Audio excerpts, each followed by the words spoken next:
Em relação a ônibus apreendidos, a Polícia Rodoviária Federal efetuou a apreensão de 40 ônibus, inclusive alguns em deslocamento, que já estavam saindo de Brasília por estradas federais. E é importante mencionar que, inclusive, num desses ônibus apreendidos, havia arma de fogo. Sobre a realização de prisões, nós tivemos ontem a realização de 209 prisões em flagrante. Esse número, claro, sempre é atualizado à luz das circunstâncias concretas. Nós tivemos esses 209 e, neste momento, estão sendo ouvidas aproximadamente 1.200 pessoas, totalizando algo em torno de 1.500 detenções, prisões.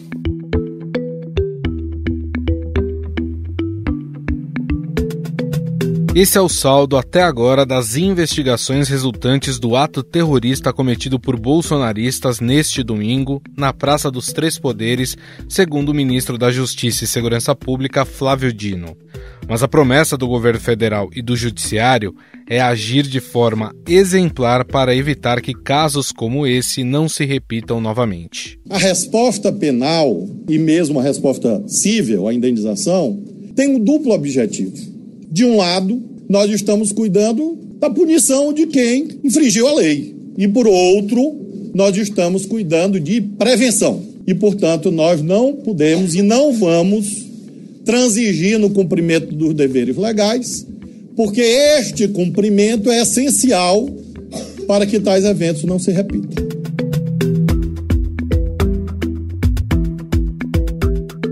Na decisão do ministro do Supremo Tribunal Federal, Alexandre de Moraes, que afastou o governador do Distrito Federal, Ibanez Rocha, por omissão, o magistrado mandou intimar governadores, prefeitos e comandantes militares para a realização de diligências para identificar todos os extremistas que invadiram os prédios dos Três Poderes em Brasília.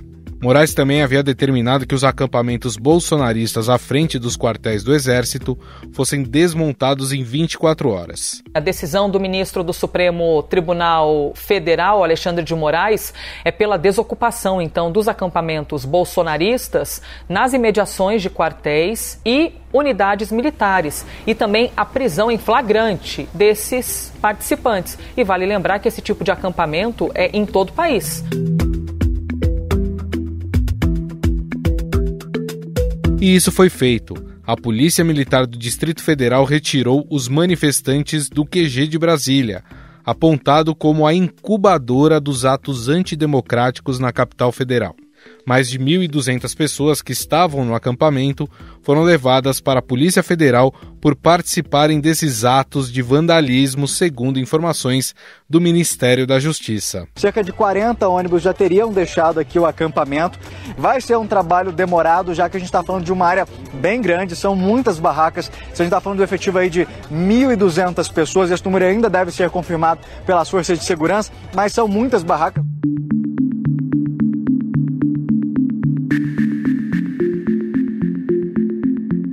Em outros estados, a Polícia Militar, junto com o Exército, também estão fazendo o trabalho de remoção dos acampamentos bolsonaristas. Em depoimento à Polícia Civil do Distrito Federal e à Polícia Federal, alguns dos bolsonaristas presos pelo vandalismo disseram que os atos de terrorismo foram financiados por empresários do agronegócio.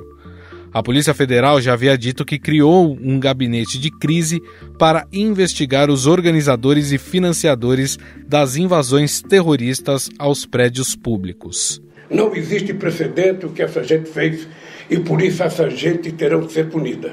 E nós, inclusive, vamos descobrir quem são os financiadores desses vândalos que foram a Brasília. E todos eles pagarão com a força da lei esse gesto de irresponsabilidade e esse gesto de vândalos e de fascistas.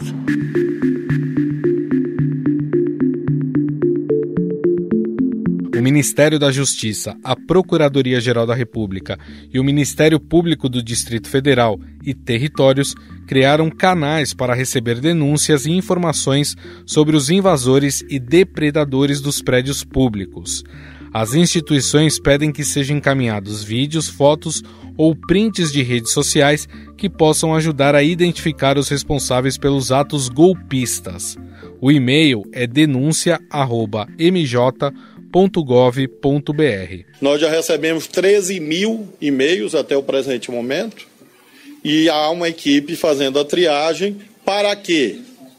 Para que a responsabilidade penal vá além daqueles que estiveram presencialmente aqui na esplanada. Ou seja, que cheguemos aos financiadores, aos organizadores.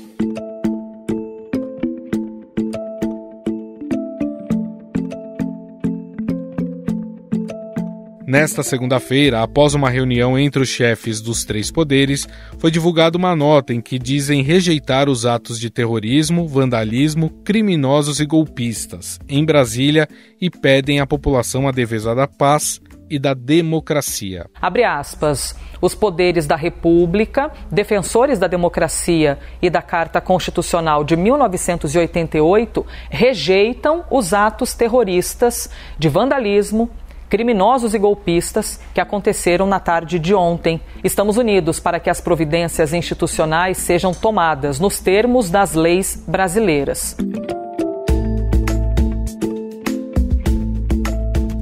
A nota foi assinada pelo presidente Luiz Inácio Lula da Silva, pelo presidente do Senado em exercício Veneziano Vital do Rego, pelo presidente da Câmara Arthur Lira e pela presidente do Supremo Tribunal Federal Rosa Weber.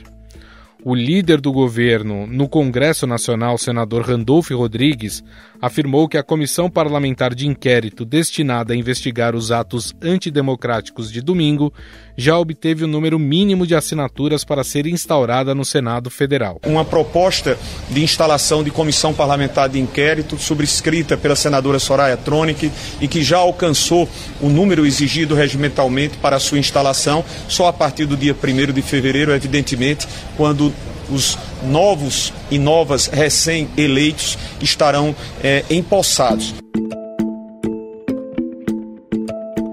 Este que acabou de falar é o presidente em exercício do Senado Federal, Veneziano Vital do Rego. Em paralelo, movimentos sociais fizeram atos em defesa da democracia nesta segunda-feira. No final da noite, o presidente Lula fez uma reunião com todos os governadores de estado, ministros e representantes do judiciário para discutir ações que impeçam que atos como o de domingo se repitam.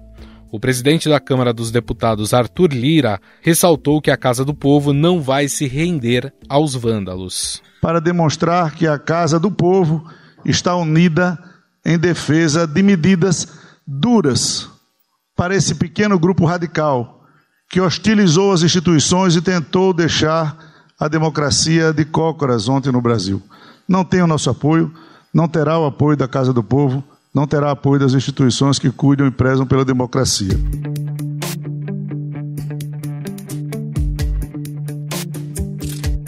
A presidente do Supremo Tribunal Federal, ministra Rosa Weber, garante que o ano judiciário será iniciado com o STF reconstruído. Mas eu quero assegurar a todos que nós vamos reconstruí-lo e que no dia 1º de fevereiro daremos início ao ano judiciário, né, como se impõe a um poder judiciário independente e guardião, no caso do Supremo Tribunal Federal, da nossa Constituição Federal. Mas o discurso mais forte veio do presidente Lula, que acusou as forças de segurança do país de negligência. Todo mundo aqui acompanhou quantas vezes a Suprema Corte foi ofendida, quantas vezes a Justiça Eleitoral foi ofendida, quantas vezes foi ameaçado se invadir a Suprema Corte, porque a polícia de Brasília negligenciou, a inteligência de Brasília negligenciou. Não é possível um movimento durar o tempo que eles duraram na porta dos quartéis se tiver financiamento. Afinal, esse ataque aos três poderes pode ser um divisor de águas em como a sociedade e até os políticos passarão a enxergar a extrema-direita? De que forma o governo federal, junto com o legislativo e o judiciário, devem agir para desarticular esses movimentos radicais. Sobre esse assunto, vamos conversar com a cientista política e doutora em ciência política pela USP, Camila Rocha.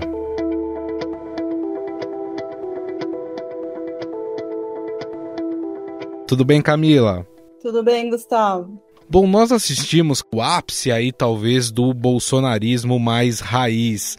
Agora as autoridades têm prometido tratar com bastante rigor aqueles que participaram e até aqueles que financiaram esses atos.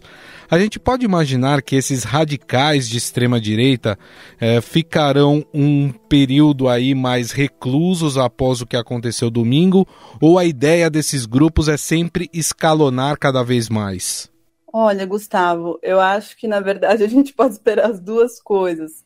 Claro que, por um lado, né, a gente vai provavelmente observar um momento aí de recuo, né, até porque, né, pelo que eu vi aqui, a Polícia Federal vai iniciar cerca de 1.000 pessoas, né, golpistas, que vão ser levadas ao presídio da Papuda, então isso por si só já vai, né, representar aí um momento de recuo importante. Agora, por outro lado, a gente sabe que, enfim, existem focos de golpismo espalhados no Brasil inteiro, e que tem pessoas que vão interpretar isso, né, essa repressão necessária, né, do Estado brasileiro, como justamente uma espécie de prova, né, de ditadura comunista, né, enfim, são os termos que eles usam, e vão querer, sim, acirrar os ânimos ainda mais. Aliás, essa tática agora, né, do governo federal e das forças de segurança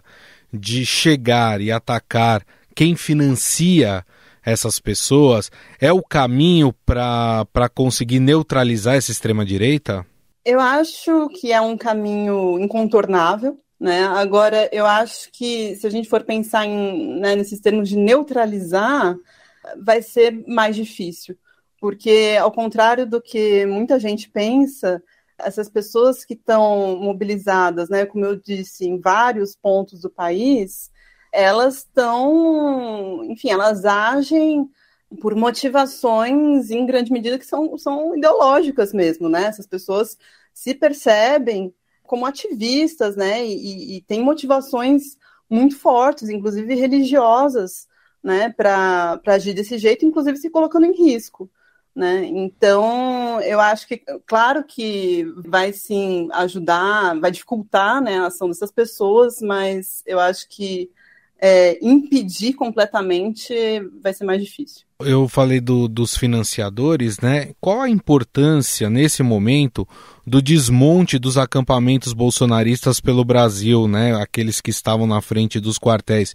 De fato, eles acabaram se tornando aí incubadoras de movimentos mais radicais? Ah, certamente, porque em torno os acampamentos, na verdade, eles fomentaram uma sensação, né, de pertencimento a uma comunidade. Então as pessoas foram fazendo laços, né, nesses espaços, foram construindo laços de afeto, de solidariedade, né? E eu estou falando isso com base principalmente nos escritos do sociólogo Jonas Medeiros, que está fazendo um trabalho etnográfico, né, nos últimos meses nos quartéis. Então, enfim, eu acho que aí que é o ponto, né? Porque acho que mesmo sem os acampamentos, esses laços de afeto e solidariedade, eles vão continuar entre as pessoas, né? Ainda mais agora pensando que, né, provavelmente elas estão todas ali reunidas, né? Estão juntas, vão ser indiciadas, né?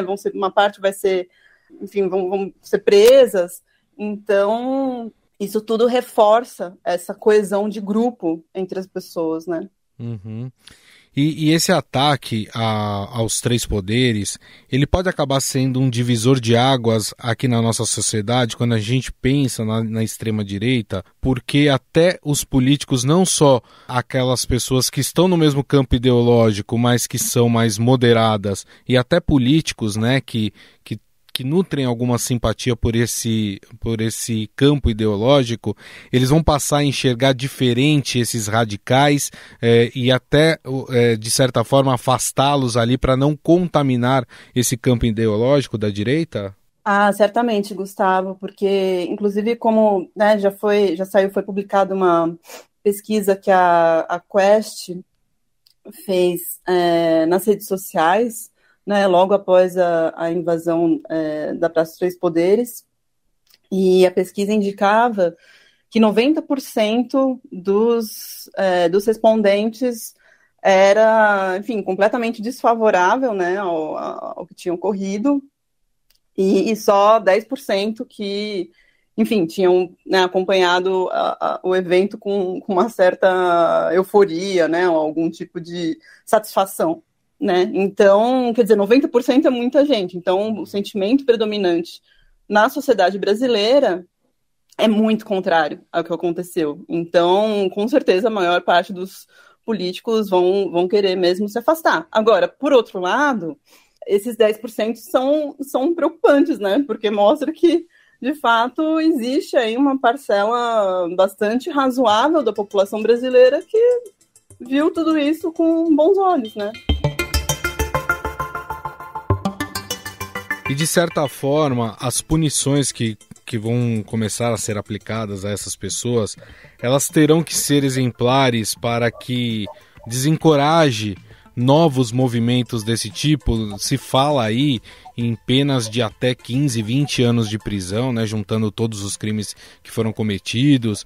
Tem também a questão de multas, de indenização pelos danos causados, que podem chegar aí na casa dos milhões.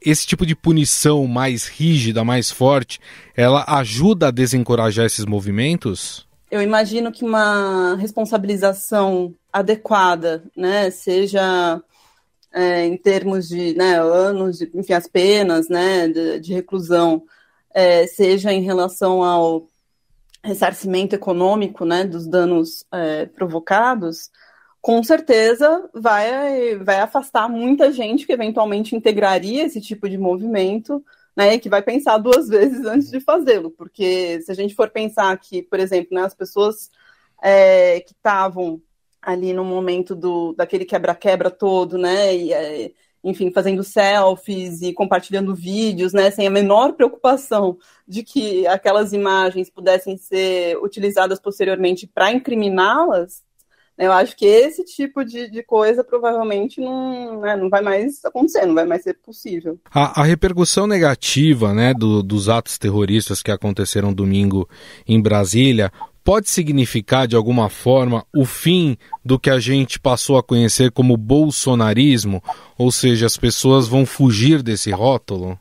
Olha, Gustavo, essa é uma pergunta difícil de responder, mas eu diria que o fim, não. Até porque, né, como eu falei, quer dizer, né, logo depois da invasão, né, dessa insurreição golpista, 10%, né, dos respondentes da pesquisa da Quest disseram que, né, viam aquilo com bons olhos. Então, quer dizer, talvez o que a gente observe, na verdade, vai ser uma radicalização muito mais intensa do bolsonarismo, só que, quer dizer, vai ficar reduzida a uma parcela muito pequena, né, da população. Pequena, mas relevante. Agora, esse é um problema, né? Esse problema da extrema-direita, da radicalização da política, não é um problema só nosso, né? A gente vem acompanhando aí ao longo dos anos o que aconteceu nos Estados Unidos, por exemplo, com os trumpistas.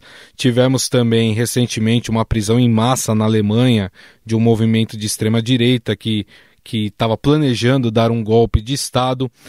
Por que o crescimento desses movimentos mais radicais pelo mundo? O que aconteceu para que esses movimentos eles surgissem e tivessem um espaço tão grande como eles estão tendo agora?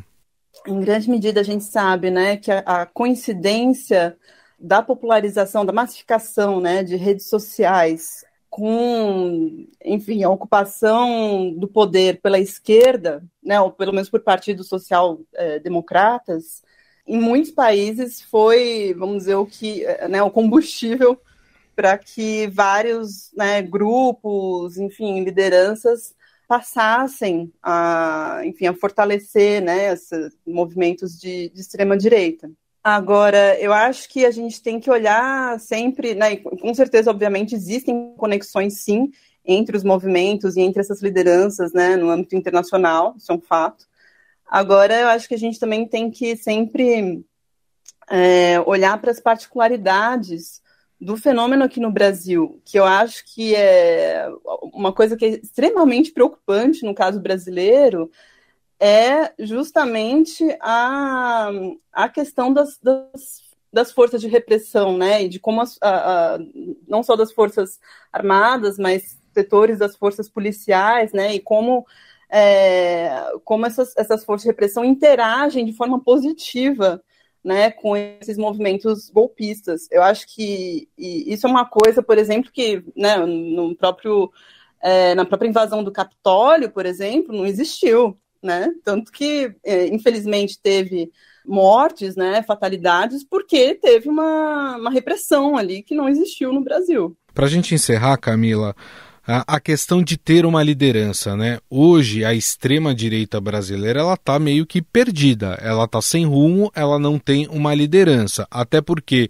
o líder desenhado por eles, o líder até pouco tempo dessa extrema-direita era Jair Bolsonaro, que hoje está fora do país, não fala, está em completo silêncio, né? Quando fala tuita alguma coisa, mas nada relevante, né?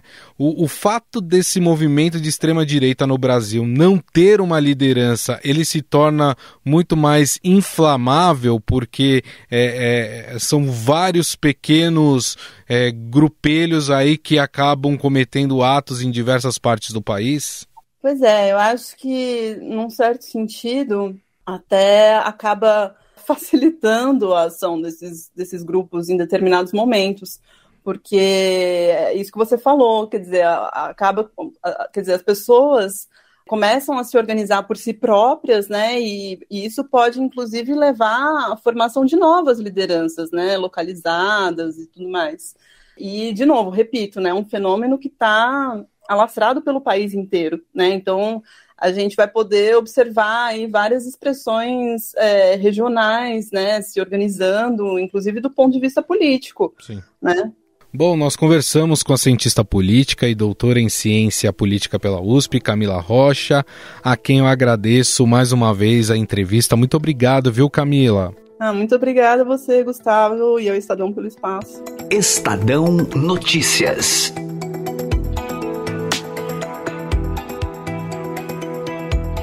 O Estadão Notícias desta terça-feira vai ficando por aqui. Contou com a apresentação minha, Gustavo Lopes. O roteiro, produção e edição são minhas, de Jefferson Perleberg e Gabriela Forte. A montagem é de Moacir Biasi. Mande seu comentário e sugestão para o nosso e-mail podcast@estadão.com. Um abraço e até mais.